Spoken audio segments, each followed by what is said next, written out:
Kanya-kanyang diskarte para may dagdag kita. Sa panahon po ngayon, may market pa ba ang mamahaling gamit sa kabila ng mataas na presyo ng mga bilihin? Alamin sa report na ito.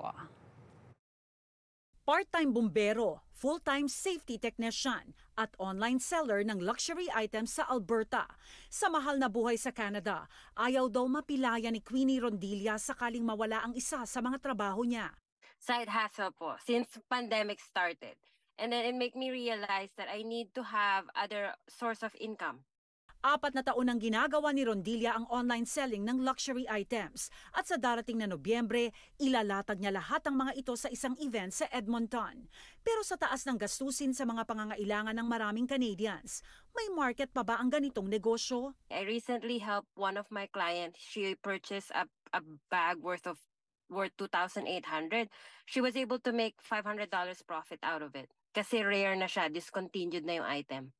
So you can make money. Sustainable fashion. Yun po yung pinaka trend ngayon. So like instead of buying brand new, meron din po ako mga option like second-hand items. Para kumita o para pasayahin ang sarili, kanya-kanyang araw ang dahilan kung bakit malaki ang market ng mas murang luxury items. Para naman daw sa mga nagpapabenta sa kanya dahil na-enjoy na naman. Nais daw ng ilan na maibalik ang pera na ginastos nila. And then some people say like use the funds for personal reason, for traveling, for buying other stuff. Say eventually, some people, they keep it as an investment and then they put the money out from like a down payment for a car, a down payment for a house. Paalala ng kababayan, siguraduhing legit ang seller na pagbibilhan.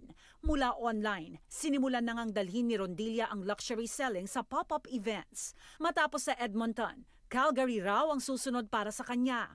Sa tulong ng iba pang online sellers, target niya raw na mag-organisa ng mas malalaki pang events para makakonekta sa mga mahihilig, maging sa mga nais ng ekstrang kita sa nagmamahal na buhay sa Canada. Shop smartly.